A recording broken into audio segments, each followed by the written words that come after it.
Hello, in this video I'm gonna show you how to edit rooms, for example split them, on Philips HomeRun 2000.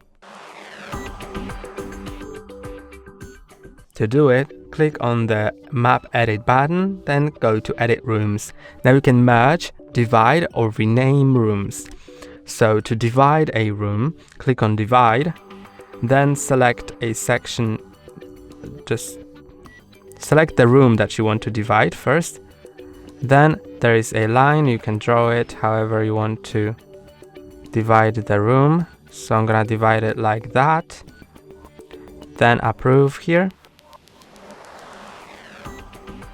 And now it's split to two rooms. You can divide it again, for example. So I'm gonna select that I want to split this room.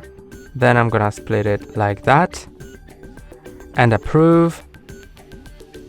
And now everything is split.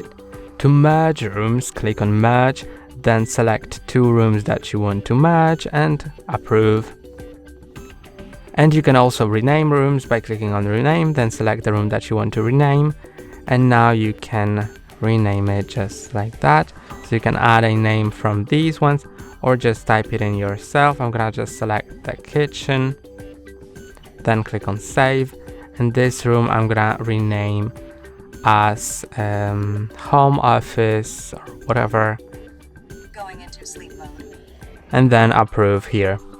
That's all for today. Don't forget to like and subscribe. See you next time.